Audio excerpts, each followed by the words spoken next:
Matthew. Good to have you back with us. Hi, Ozzy. How are you? Good, good. Good to see you again. When we spoke the other day, it was another round of extremely fluid moment, Mhm. but it just seems like it's more complicated since then. So Right. we have a lot to talk about right now. I wanted to focus right now on the U.S.-Iran negotiations of this framework MOU, the confusion around even Project Freedom that came out. Whether it's restarted, it's not restarted. We've got the limited U.S. strikes also between Iran and the U.S. that happened over the last 48 hours or so. Mhm. Then we've got Lebanon and Israel, a lot of escalations there. In fact, just before we got on, I saw some news that had come out in terms of the expansion of the operation. Right. So, getting into this and really, really jumping into that, the reports on the progress of this possible MOU, it seems to just, we talked about this the other day. It seems like the battleground, one of the battlegrounds that seems to, permeate across all the other battlegrounds is the narrative battleground. Right. So, you have, we see Trump saying that it's proceeding nicely and then also warning it's either a great deal or back to the battlefield, bigger and stronger than ever. We've got Rubio saying that their disagreements may come down to a word or a sentence even. And then on the Iranian side, you've got the officials are saying, progress has been made on this, but the deal is not imminent. We did see yesterday that the president, the foreign minister, and even the head of the central bank were all in Qatar. So, seeing all of this and looking at this moment, from your standpoint, what are we actually watching happening right now? Is this diplomacy? Is this coercive bargaining? Or is it just both sides trying to buy some time to figure out, where we're going to go from here? I think it's more of the latter there, because you can add in things. I mean, you addressed the whole host of things there, Ozzy, right? Like, but you didn't include that Trump last night or 2 nights ago said anyone who signs the deal also has to sign the Abraham Accords, right? Which seems like a massive poison pill to throw in to this thing. We could talk about how Democratic Party politicians here in the U.S. are saying that a deal can't happen. You can't have a deal that's going to give things to Iran. You can't have a deal that's going to allow Iran to, so Democrats attacking Donald Trump from his right on this. Of course, the statements coming out of Israel, essentially amounting to over our dead bodies. There's, and I want to say going into the weekend, about half the media and the analysts I follow say, hey, we're going to have a deal this weekend or, shortly after. And about the other half are saying, no, it's going to go back into full-blown war. And here we kind of are in this stasis, in this status quo, in this indefinite ceasefire, not so frozen conflict. And I think that's where we're going to remain. And I think between the Americans who don't have coherent objectives, who have been able to accomplish anything in terms of position themselves to have leverage over Iran. Their military performance was lackluster, right? To put it very simply, in contrast with the Iranians, who have clear principles, clear objectives. They seem to have met many of their short-term political and economic goals, and they clearly have the upper hand at the negotiation table. They are in a position of strength. You have the Israelis willing to be spoilers, and then we see here in the United States, there's very little political room for Donald Trump on this. Taking a deal for Donald Trump is running into very severe political opposition in the U.S. So how do you get a deal? Who's willing to make concessions? And I think that's why you see these mixed messaging coming out. I think there is an attempt to get a deal. I think all these sides are up against this deadline. Brookings just published, Brookings Institute out of Washington, D.C. just published a report basically giving us a timeline of here's I saw that, yeah. Right. It's very helpful and nice and short, right, and easy. I could understand the graph, so they did a great job with that, but this idea of like, okay, the Russian oil that's afloat runs out here. The Iranian oil that's afloat runs out here. The 400 million barrels of strategic petroleum reserve releases across the world run out by early July. And then it's just, you have what has been made up through the Saudis pushing oil through their pipeline, the Yanbu, and the Emiratis, the same, pushing their pipeline through the Gulf of Oman. That's making up some of it, but you still have a delta, still have a deficit of about 10 million barrels a day with no cushion, no inventories. And I think everyone's aware of that. And I mean, I certainly think, again, the Iranians are now in a stronger position. And I think most of us who are looking at this believe the Iranians have the wherewithal to weather the coming economic warfare, the economic crash, recession, potentially leading to a depression if the war resumes and we lose the Gulf's energy infrastructure. But this idea of that, when we hit this point in July, when the inventories, when the cushions, the buffers are gone, the pressure that's then going to be on the Americans, as well as the Gulf states and the Europeans, is going to be immense. So I think there is a desire in Washington, D.C. to get a deal done before then, knowing that they have this, thing hanging over them. And the Iranians, of course, though, have no reason to make concessions, and the Americans don't have the political space to make concessions. So again, how does that lead to a deal? And the Americans know that restarting the war might look good, might give them some sound bites. You could get some more videos out of it. It's propaganda, but it's what's changed.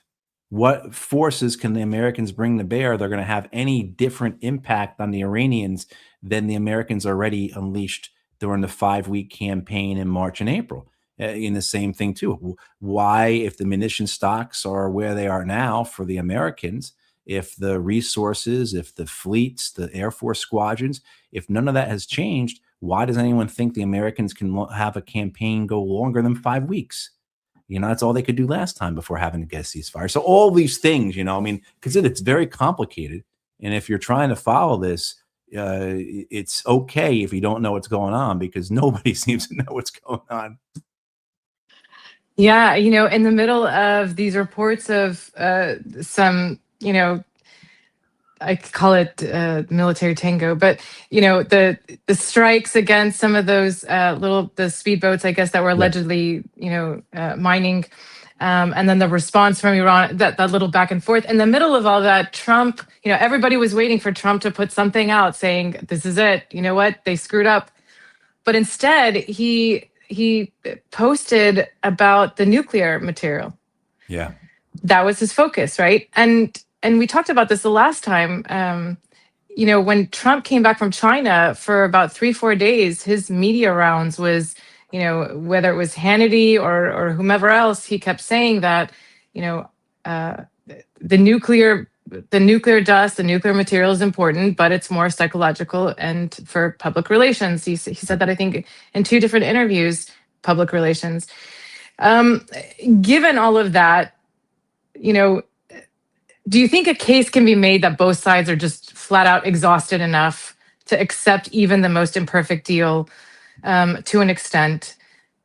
Given some of the other narrative that is coming out, especially Trump yesterday giving that option of, I'm sure you saw that he gave the option of 2 or 3 different ways that Iran could get rid of the nuclear material. Right. Send it to Iran send it to America for America to dispose of, or in conjunction on the ground there with evidence and proof, and people overseeing it to make sure that it gets removed. I think yeah, go ahead. Does that indicate maybe they just want to get something done to move past this? That looks like the way forward, right? That looks like a pathway to get out of this, where both sides can turn to their constituencies and say, we won. Now, of course, the thing that the Iranians are sitting on top of with this is that they don't have a nuclear weapons program. They have a nuclear program, but since 2003, they have not had a nuclear weapons program, and they don't want a nuclear weapons program. As far as we can understand, there's not been a change in, even though their senior leaders were killed. You have essentially a new generation in charge now in many ways, but also too you have leadership that is heavily influenced or dominated by the Iranian Revolutionary Guard Corps, but you've still not seen that indication that they're going to go for a nuclear weapon now. So the Iranians, what they've been fighting for here is principle. They've been fighting for sovereignty. They don't want nuclear weapons, but they're not going to give up their right to have a nuclear program. And before the United States launched this war on Iran at the end of February, we have to remember what the Omani foreign minister reported that was confirmed by the British National Security Advisor, who was also in attendance of the talks, that the Iranians had offered to downblend, right? So they've got uranium at 60% enriched right now. That needs to go to 90% in order to be weapons grade, which in going from 60 to 90% is not a big deal. It's not. I'm sure it's complicated, but it's not an issue. It doesn't take very long. They can do it. But the Iranians offered at the end of February to downblend the uranium to 3.67%, which is the level of enrichment that's used for civilian nuclear uses. So the Iranians had already offered that. So the idea that the Iranians could then say, okay, we will keep this nuclear dust, as Donald Trump likes to call it, and we will downblend it to 3.67.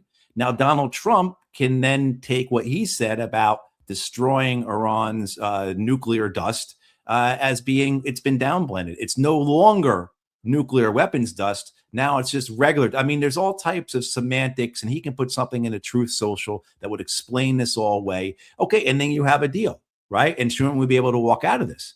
Except you can't, because the Americans themselves, whether it's Republicans or Democrats, are dominated by leadership that wants this war in Iran just as much as the Israelis want this war in Iran. You have, of course, the Israelis who are going to sabotage this, who have, for many reasons, don't want to give up this war, but especially don't want to give up the war in Lebanon. So now you hit this impasse then, right? Where the American president, though he can make the argument that he got what he wanted, which they could have gotten before this war, but, so on, but, and so now here you're stuck. And I think that's where we're at. And that's why I continue to see this continuing to go forward in the way that we've seen it, where the Straits of Hormuz starts to open up, the Gulf states acquiesce to the Iranian control, the American blockade is there, but it's very porous. The Iranians can still get some ships through, but they're getting their tolls now from the other Gulf traffic, so makes up for a lot. The Iranians find other ways to move their product overland or what have you. And so the Iranians are able to survive and start to rebuild, and they've got revenue coming in. And the Americans are essentially launching strikes every now and again. We have what we had a couple days ago, where some Iranian boats are sunk, an American drone is shot down, missiles are fired back and forth. And so you're in this, again, it's not a frozen conflict. It's not a real ceasefire, but it's certainly not war. And that's the essentially modus vivendi, right? That is what has been, this we can get by like this. And Donald Trump can then say to his political opposition, which is both Democrats and Republicans in many ways at this point, that, hey, we're still containing them, we're still fighting them, we're not letting them get away with this, but the economy is not bottoming them out as bad as it could, But the whole economy thing, Ozzy, is just we'll see what it's like in August when, as we were talking before, those inventories stop providing a cushion. Oil potentially going up to 150 as well. At that point, the downstream or byproducts of Persian Gulf oil and gas that starts affecting the markets, right? You're getting less helium, less aluminum, less copper, less fertilizer. We start seeing that, So August, then it may be a question for the Americans of, okay, the Republicans are going into the midterms, and what are you going to do about this? Yeah, I definitely see some of what you're saying here. I want to move a little bit to this. The chatter around Project Freedom in the Strait.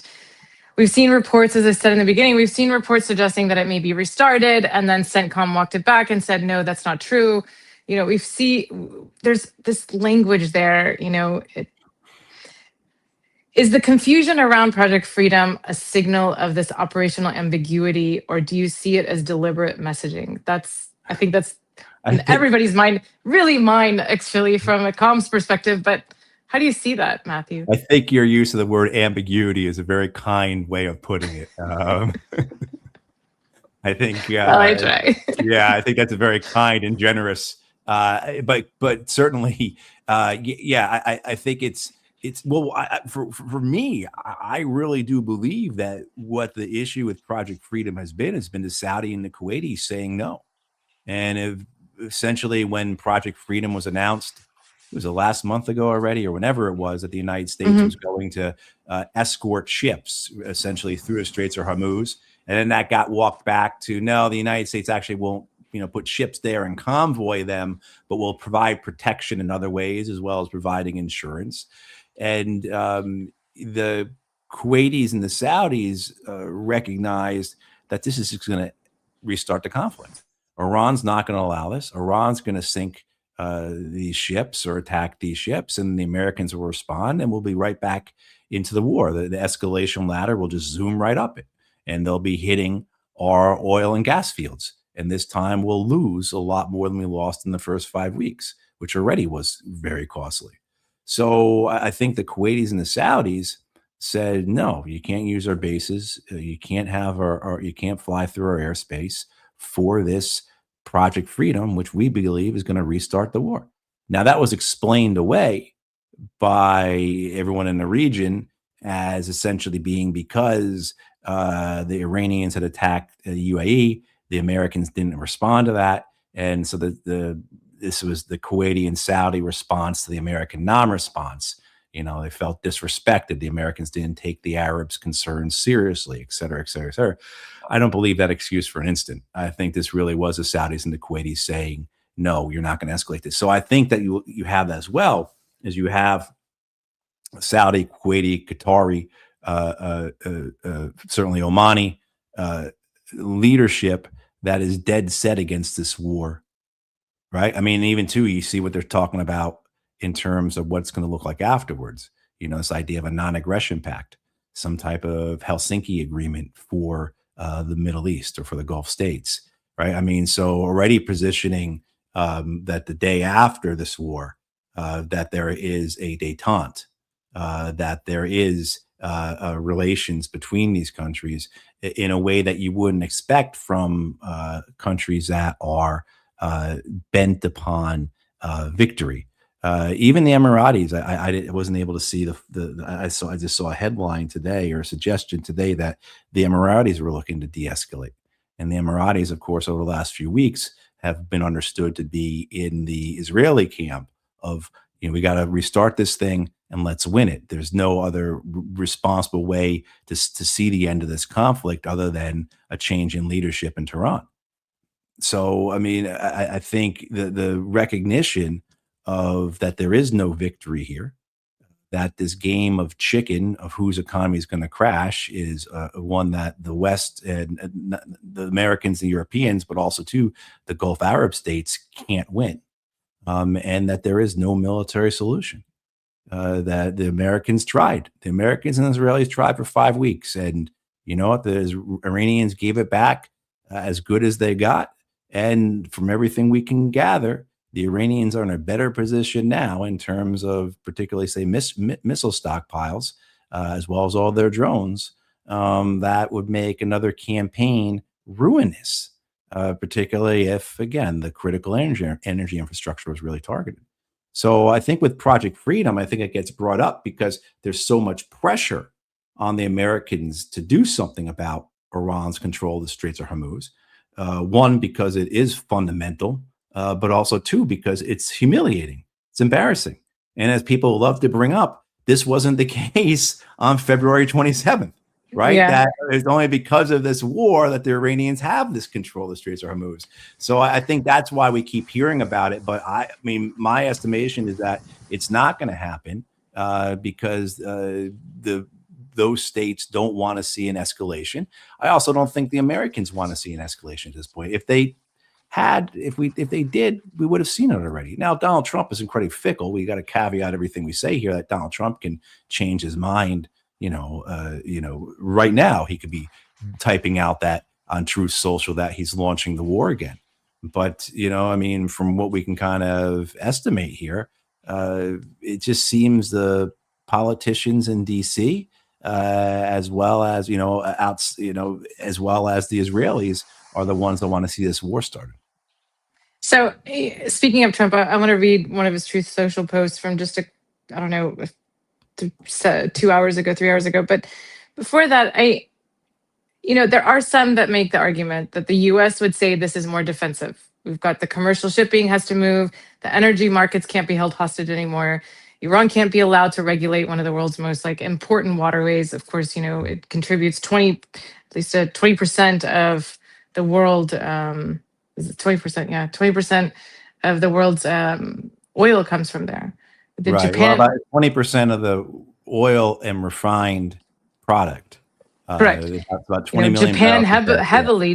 Japan. I mean, early on in the war, I remember the Prime Minister of Japan went to meet with Trump, but then as soon as she left that meeting, she called Iran and said, "Hey, what kind of deal can we make so that my ships can go through?" Yeah. But don't you think that it's also a fair argument to say that to an extent, it is one of Iran's non-kinetic ways of responding to this war? And I guess all is fair in love and war, but at the same time, you have a lot of countries that are dependent on this waterway. And so from that perspective, I guess some do make the argument that the U.S.'s position and posturing on this is defensive, but in defense of all these other countries too that are being impacted by this. Yeah.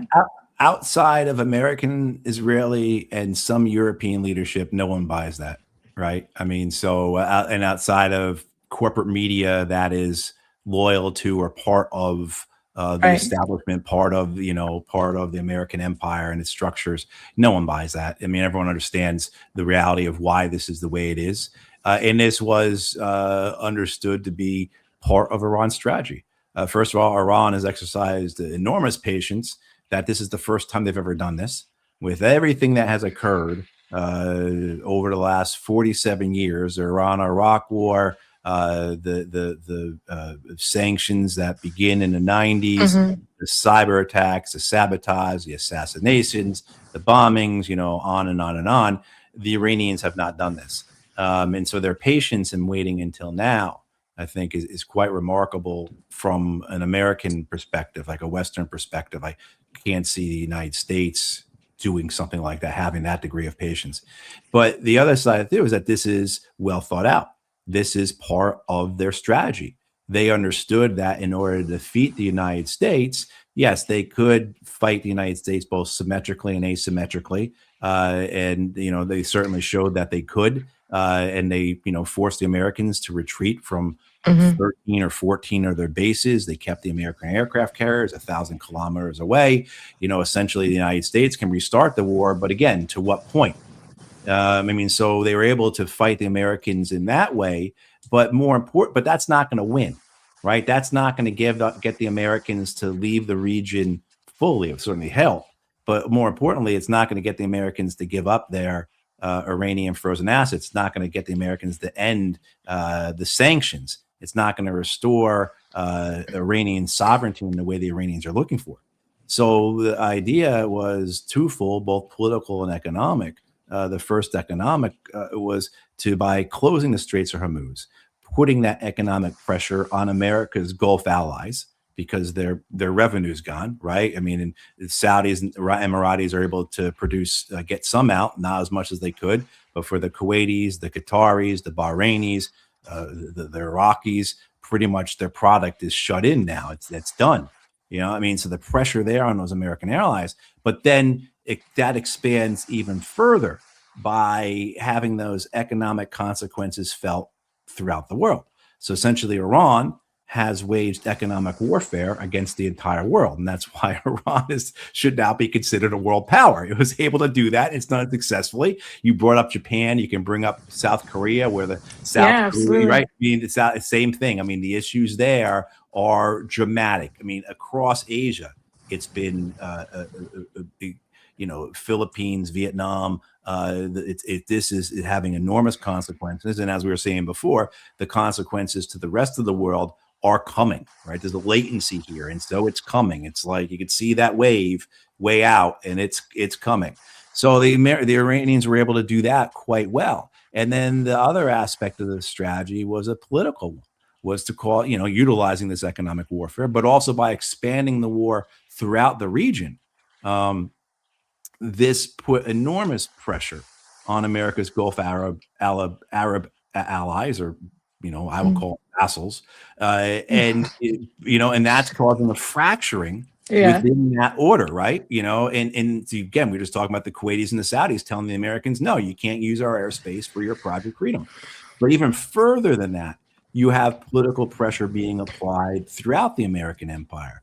You have the pressure that we've seen come between the United States and NATO, already tenuous, already a lot of bad blood there between the Americans and the Europeans. This just even opening it up more, right? I mean, and then we could talk about the Pacific nation. The Japanese are now all upset because the Tomahawk missiles they paid for 2 years ago, there's another 2-year delay on them, right? I mean, so even something like that, you see where this pressure is being put on on these nations that are a part of the American empire. And you add that on top of the reality of the decline of the empire, the reality of the multipolar world. And these states are now saying, is this deal that we're with the Americans, is this alliance, is this relationship worth it? You saw the Iranian strategy there, meant to achieve those political and economic objectives. And, the political is what wins wars. Regardless of how good your missiles are, your tanks are, the quality of your fighting forces, it is the political level of warfare that determines the outcome of war. It's the way it is. And the Iranians understand that. And the Americans don't. The Americans thought they could bomb Iran, kill certain people, and that in 3 days' time, the war would be over. And now here we are getting close to 90 days. Yeah, I want to read something from Trump today real quick, get your thoughts on it. And then I want to sort of move to a statement you made recently. I have a quote from what you said.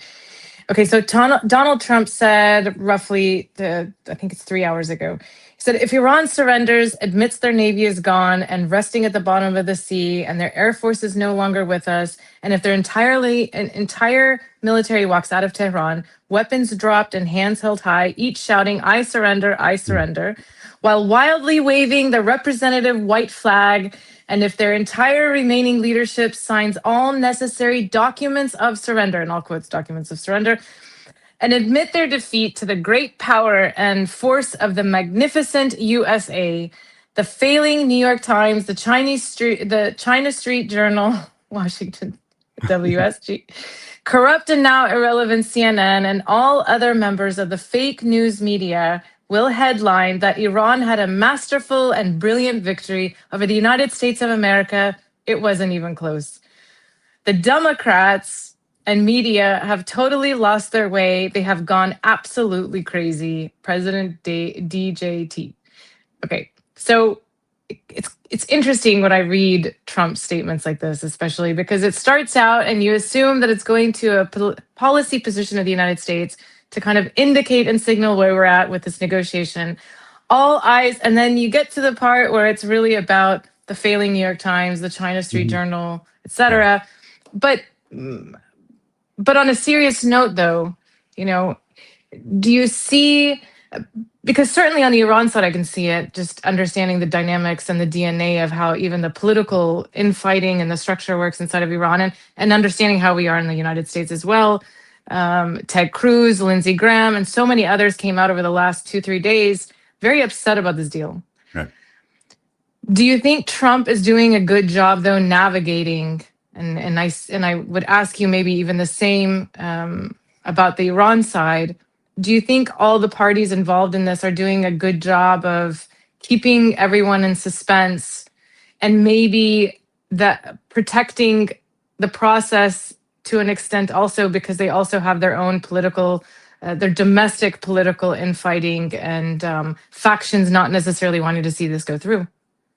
Well, I think, yeah. I mean, with Donald Trump, God, if he was a Netflix show, I'd never miss an episode, right? I mean, in the sense that the absurdity, the entertainment, just the creativity that comes out of him is remarkable. But he's the president of the United States, and so now you worry about, is this man, his mental capacities, and I think that's a very serious thing. That's a real thing. I mean, he can't divorce anything from the personal, right? And so, as you pointed out, this always goes back to his vendetta against the New York newspapers that wrote bad things about him in the 1980s, right? I mean, so we're dealing with somebody here who the personal is everything, and he would be a character that would fit into Edward Gibbon's The History of the Decline of the Roman Empire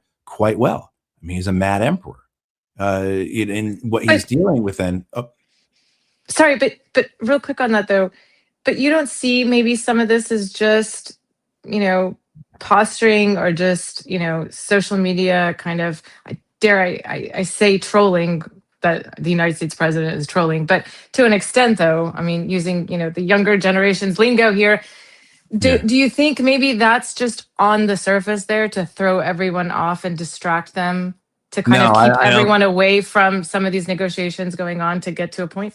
No, I mean it could be. I mean, there is that possibility that, yeah, this is a smokescreen to,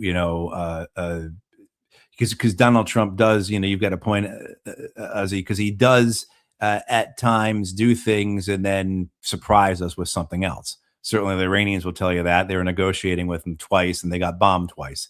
So certainly, that is something that he likes to do. The focus on the domestic, again, the going back to this vendetta against. I mean, that is, I think, what you have to take away from this is this understanding that for him, the message that is his own message, right? The idea of centering this back to his self interest. And here he is. I think if we're looking at what you read, this idea that no matter what happens, like you said, if all the soldiers of Iran march out of Tehran with throw their weapons down and say I surrender and giant giant banners of surrender or all these things. The Democrats and the New York Times and the Wall Street Journal would all say anyway that Iran won, right? I mean, so you see there is that type of victimization that he's been famous for. But I mean, it's really difficult to see how he gets himself out of this. It's a war that he can't win, and it's also a war that he doesn't seem like he can leave. I mean, I think he's focused on the nuclear program because maybe that is something attainable. I mean, he's reading, with what you just said there about if the Iranians admit that their fleets at the bottom of the ocean and their air force is all destroyed, that implies that that is what happens, and the Iranians just won't admit reality, right? So he's going Yeah. to say what he Yeah. wants to say. Never mind the fact that who cares about their old aircraft? Who cares about those old ships? That's not what they use to fight. It's their missile and drone fleets. But so I don't know. I mean, Donald Trump, this is, I think I've been doing this for a long time, and this is the hardest I've ever worked at trying to figure out something. And I Yeah. never thought I would say that I understand a nation other than the United States better than I understand the United States. And, I try, and people ask me what I do is I analyze American foreign policy. I analyze America's military. I'm not an Iran expert. I'm not a Middle East expert. I'm not an Right. expert about, right. I'm an expert about the United States.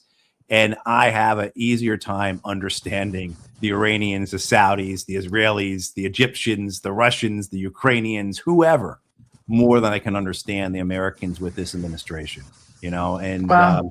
this is why, in 2024, Vladimir Putin said he wanted to see Joe Biden reelected, even though he knew Joe Biden would be much more hostile to Russia, will continue support to Ukraine. He rather deal with a Joe Biden who is predictable than a Donald Trump who was not predictable. So this idea of certainty, this danger of Trump's ability to change his mind. This is a real problem for all of us. For all of us, it's a problem for everyone. Even the Israelis don't like it, and they love Donald Trump. But the Israelis, this scares the Israelis, and it scares everybody else.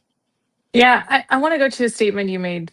You wrote, between the domestic political constraints on Donald Trump and US false articles of faith regarding American military and moral dominance, Iran's clear upper hand, why would they make concessions and their well established principles and objectives, and Israel's role as spoiler? I don't see how a deal is reached between the Yeah, US and Iran now. That's a strong claim. You know, yeah. I what do don't you see. mean by, Iran having the clear upper hand, and you don't see how a deal would be reached between the US and Iran right now? Well, I think in terms of Iran having the upper hand, they have control of the Straits of Hormuz. That's Hmm. not going to change. They're going to have control of the Straits of Hormuz for as long as they want to have control of the Straits of Hormuz.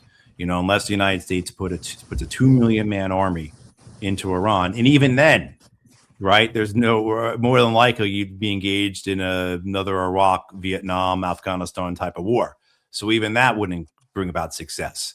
But the idea that Iran has fought the United States and Israel toe to toe, again, symmetrically and asymmetrically, using missiles and drones in a fight that was a conventional modern war fight, but then also then using $6,000 or $7,000 drones to destroy $1 billion radars.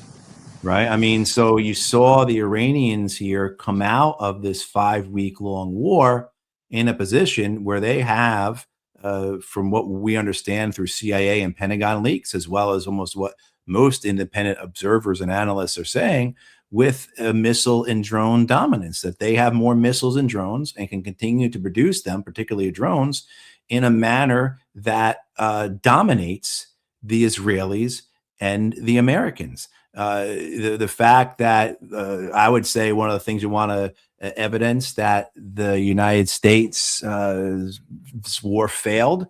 Look at where American defense stocks are.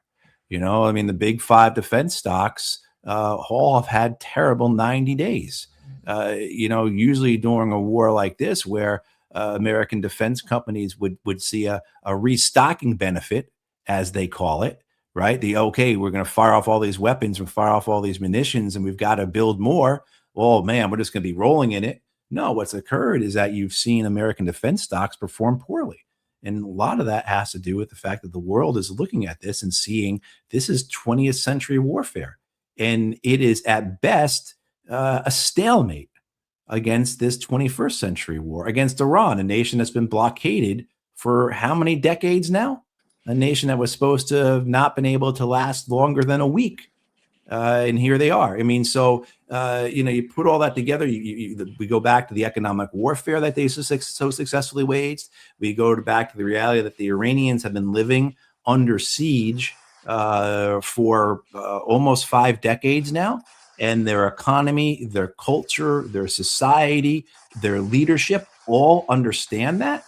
They have a wherewithal to make it through whatever's coming. It'll be difficult. It'll be hard, but they'll have an ability to make it through Hmm. in a way that the Gulf states aren't prepared for. And I can tell you the United States is not prepared economically, socially, or politically for a global recession brought about and then again, if it gets worse and you lose critical energy infrastructure in the Gulf for the next 4 or 5 years, you're in a global depression. Iran cannot be blockaded. They have land routes into friendly nations. They have the Caspian Sea connecting them to Russia. You've seen the Chinese not come out with a position paper saying we are on Iran's side. But I think anyone reading this is understanding that the Chinese are happy to see this continue, where the Americans are being humiliated.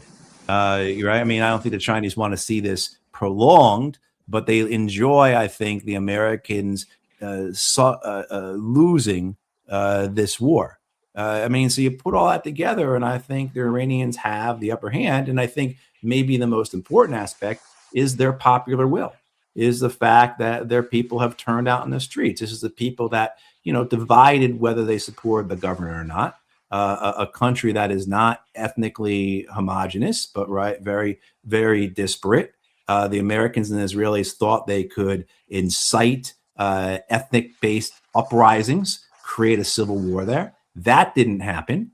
And so you have a rally around the flag effect here that shows an Iranian people that, many of them may not want to see the government they have, but they'll be damned if they're going to see the Americans and the Israelis of foreign powers overthrow their government, right? Or defeat them in war, or force them to bend a knee.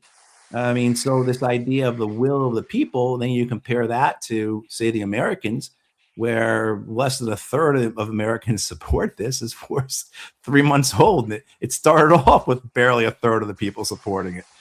So you put all these together, and yes, Iran has the upper hand here. They don't have to make concessions.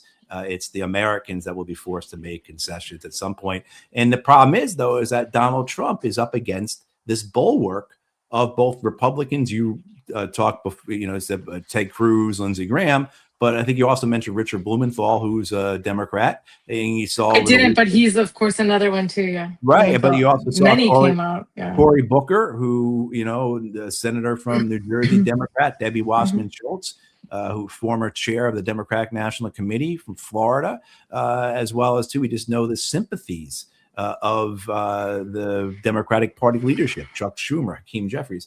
These are people that want this war. And so on the Sunday morning talk shows here in the United States, the news talk shows, you had people like Booker and Wasserman Schultz saying, this Donald Trump, we will not let Donald Trump give concessions to Iran. The Iranians cannot get billions of dollars from the Americans to buy more ballistic missiles. They cannot control the Straits of Hormuz. They cannot be allowed to continue to threaten Israel, yada, yada, yada, yada, right? And so Donald Trump has very little political space. Not that he would turn to Democrats for support on this, but it shows that he is really hedged in here. And the issue then becomes, and I think this is why the Democrats have leaned so heavily into opposing an end to this war, opposing any type of deal, is this idea that maybe they can get some political gain from it. That if Donald Trump does secure a deal with Iran, and the Iranians get some type of sanctions relief, they maintain control of the Straits of Hormuz, they don't have to forswear their missile and drone fleet, those types of things. The AIPAC and the Israel lobby may decide to punish Donald Trump by removing support from some of his candidates in the November midterm elections, and maybe providing support to pro-Israel Democrats in those elections, right? To punish the president for this deal. And I think the Democrats see that as an opportunity or a possibility. But also too, I don't want to take away from the fact that people like Booker, Blumenthal, Wasserman Schultz, etc., they are all Israeli firsters. They're true believers in Israel. Yeah.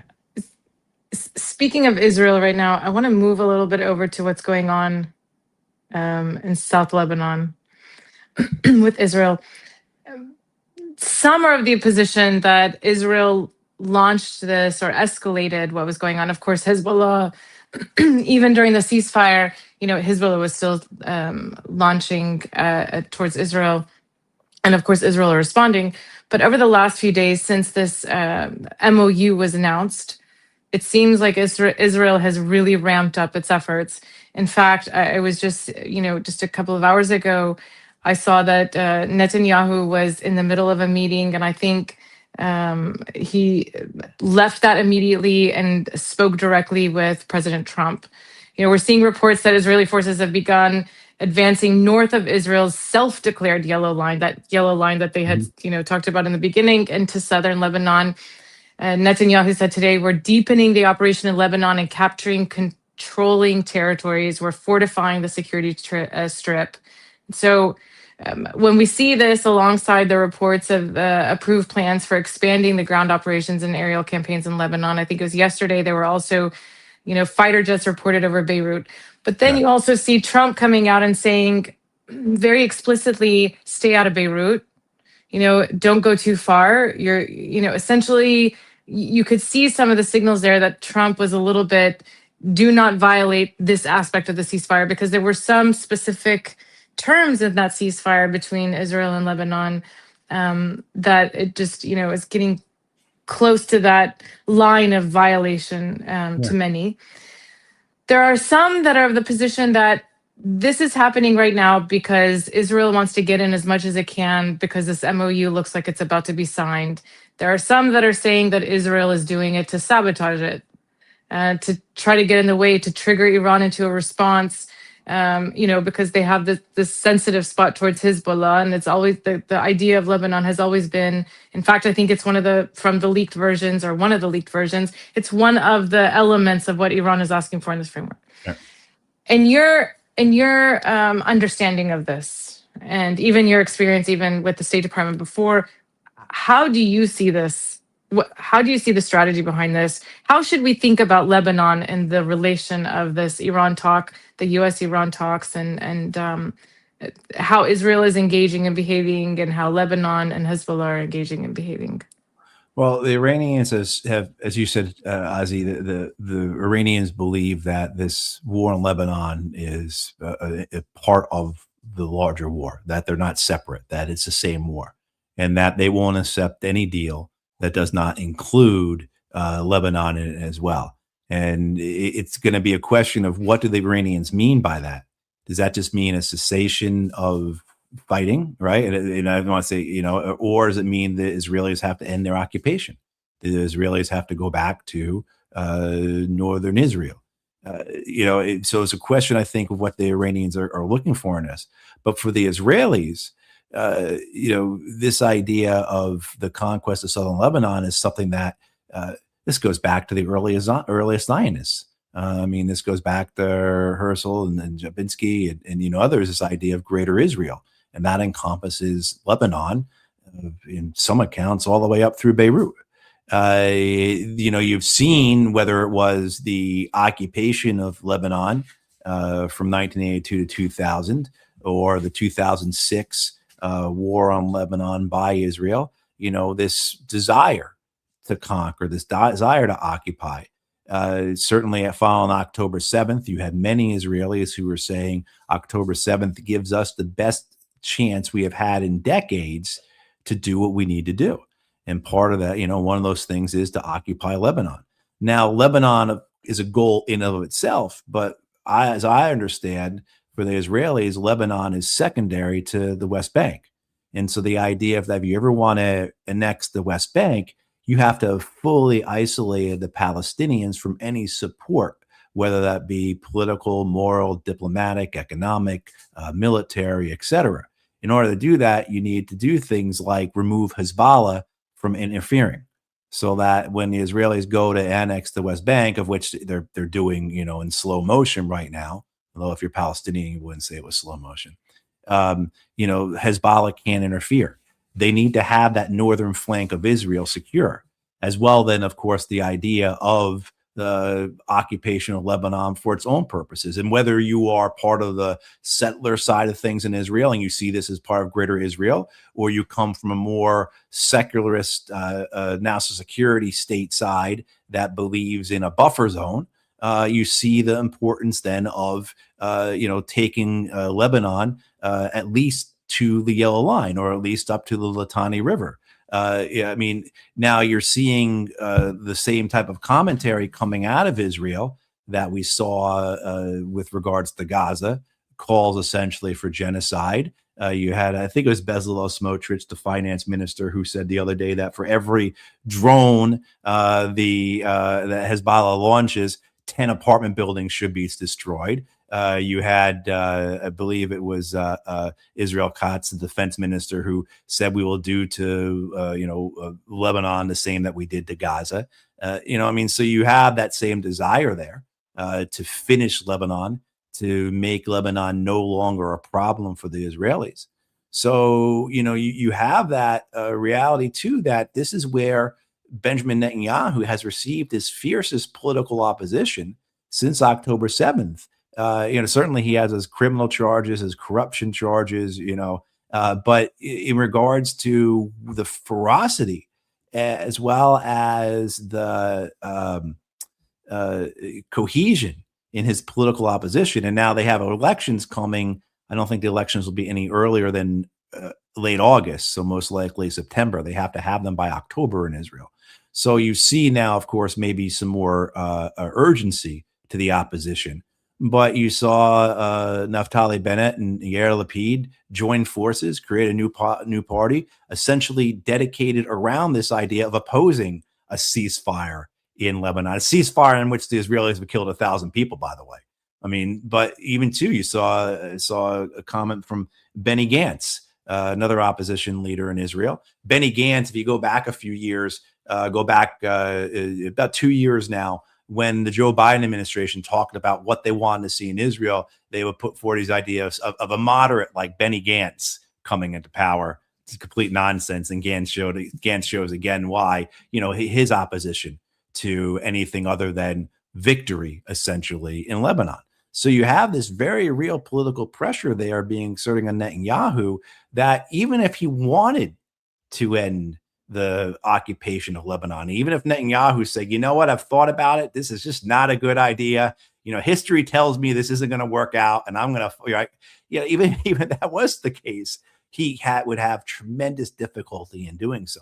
Very similar, again, to this idea of Donald Trump facing this political opposition in the U.S. to end the war in Iran. Now, further aggravate things, you've got Trump. I think maybe he might be annoyed with Netanyahu. It's hard to understand this. A lot of the nonsense in the American press about these splits between Trump and Netanyahu are just utilized for narrative purposes, propaganda purposes, to create drama that isn't there.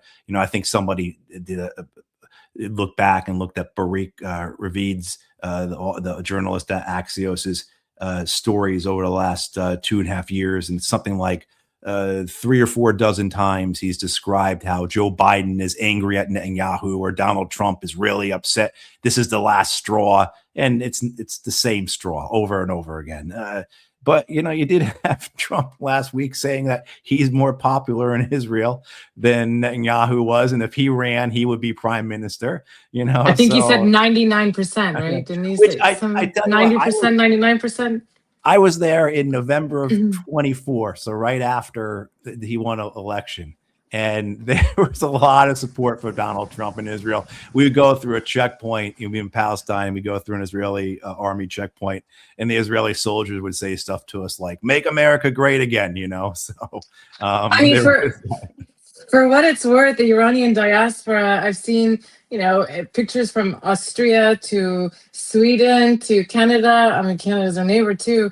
We, apparently they want to be part of our country as well. I don't know. That was a joke to all the Canadians there. Hi. But, you see a lot of Iranians in the diaspora from all corners of the world carrying the Trump flag, not just the US flag. It's the Trump flag. So I see that. But Matthew, many Israelis and I mean, even some Iranians to an extent as well, because the amount of energy and focus and investment that the Iranian government has provided to Hezbollah all these years. But from even the Israeli perspective, they would say that Hezbollah remains still an active threat. And so these northern communities have been displaced. Israel cannot just simply stop the military operations, of course, because, Washington and Tehran are negotiating. How do you respond to this security argument without dismissing some of the fears too, that may have some historical validation to them as well? I mean, I think the way I look at the security arguments and all this is that this is a reality of, the U.S. and Israel's making. And so whether that security argument is centered around Iran or Lebanon or the larger axis of resistance, that's a reality of the U.S. and Israel's making. Hezbollah doesn't come into existence until Israel invades and occupies Lebanon. It's a reaction to it. We can have our conversations about Hezbollah, and certainly I know there are a variety of different views on Hezbollah from the Lebanese. But there is this reality that they were an occupation force against. They were a resistance force against occupation. I mean, in so many other things. The one of the lines you hear a lot in the U.S. from both Democratic and Republican politicians is this idea that, well, how can we allow the Iranians to carry on shouting death to America? And it's like, you know what? If a foreign state overthrew my government and then put a murderous a dictator and a police state in charge for 25 years, and then when we overthrew him, they launched a proxy war by having our neighbor invade us and kill us for 8 years, I'd probably be walking around saying death to that country as well, too. I mean, so I think so much for me always comes back to the context of it, the history of it, trying to practice some degree of strategic empathy, put myself in their shoes, strategic, political, cultural empathy, I guess, and understanding it that way. But yeah, I mean, this idea that you can't let them, if you subscribe to, and this is the way most of Washington, D.C. operates, this view of the world as taught by Henry Kissinger, or more accurately, more by Zbigniew Brzezinski, Jimmy Carter's national security advisor, this idea that the world's a chessboard.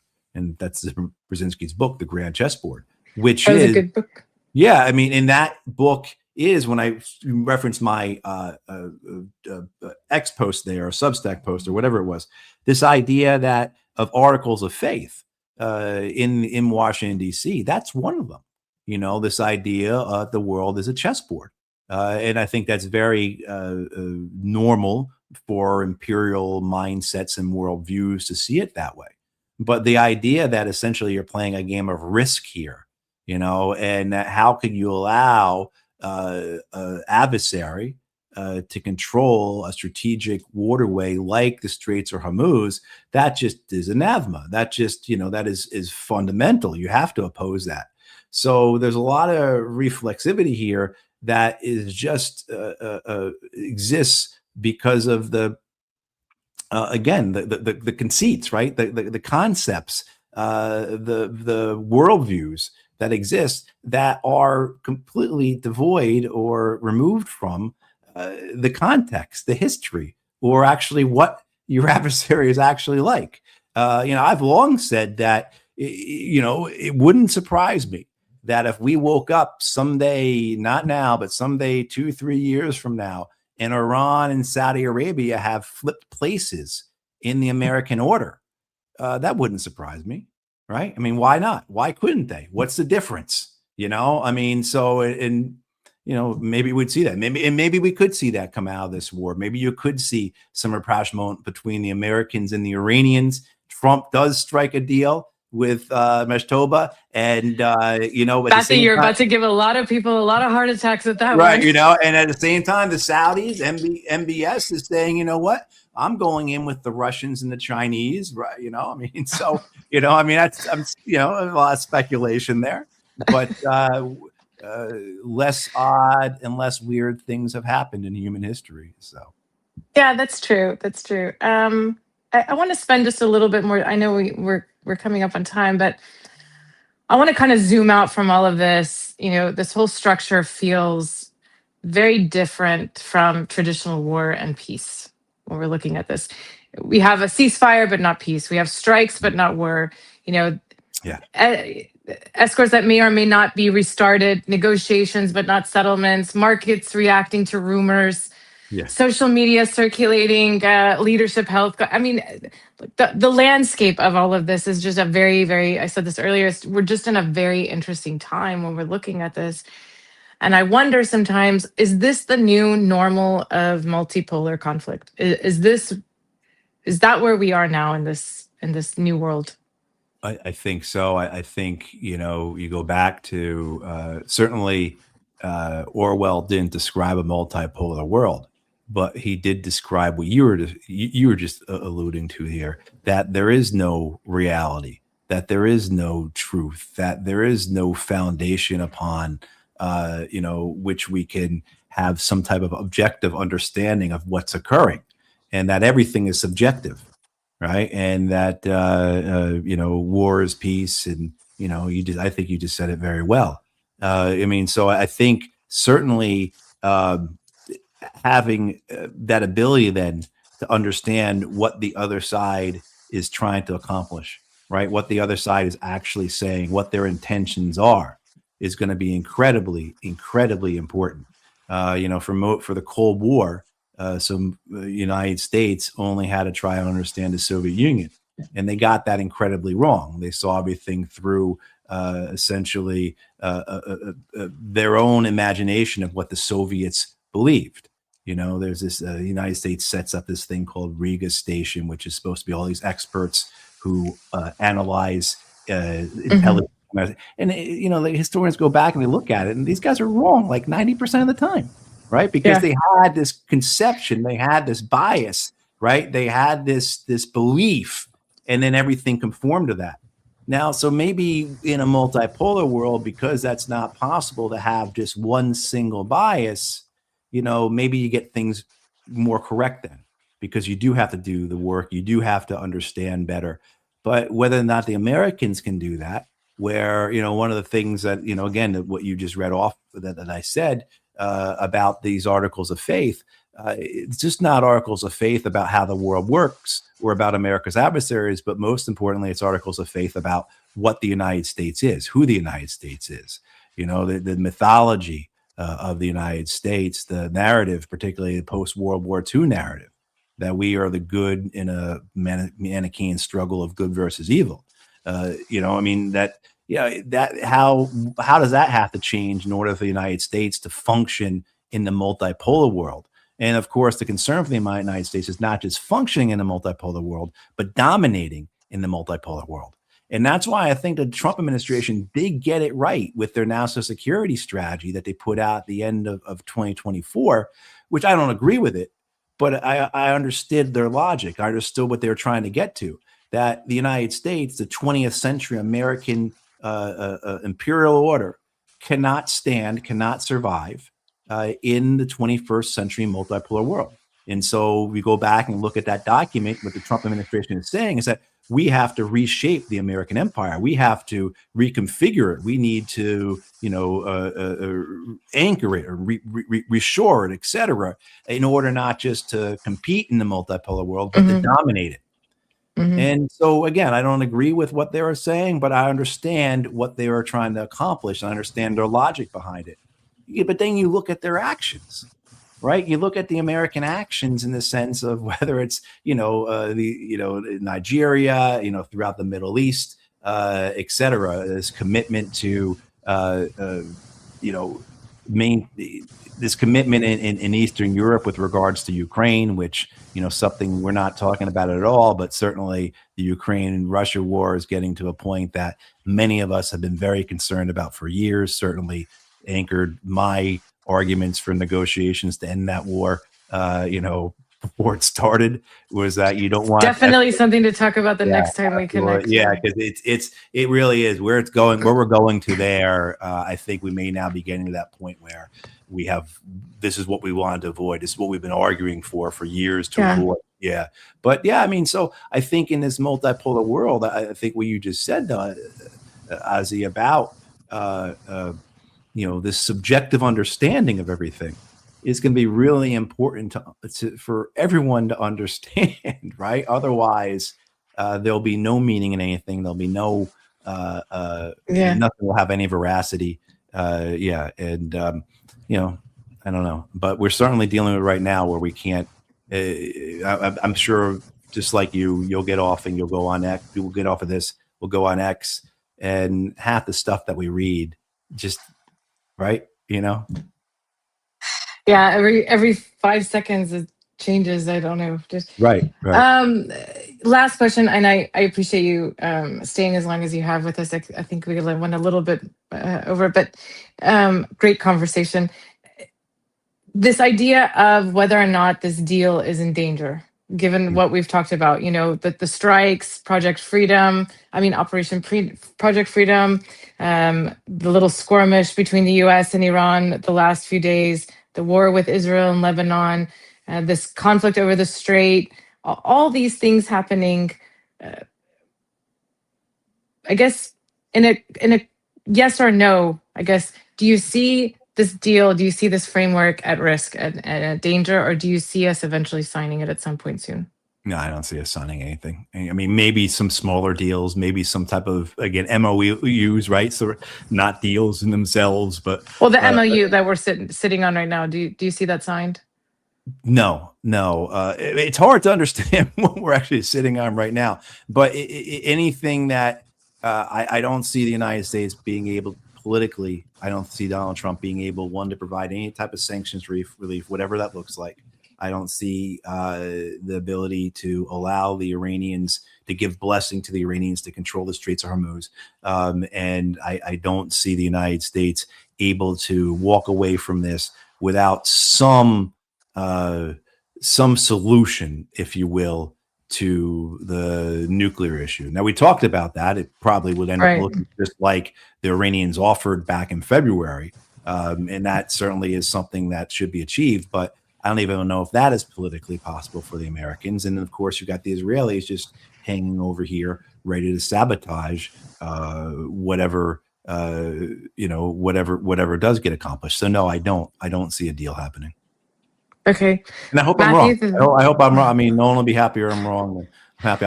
If I'm wrong, have me right back on, and I'll be glad to say I was absolutely wrong. You can play this clip over and over again. I'll be like, spot on. I was wrong. Yeah. Matthew, I mean, depending on who's listening, they're either clapping for you and saying, thank you for saying that, or saying, no. So you know what?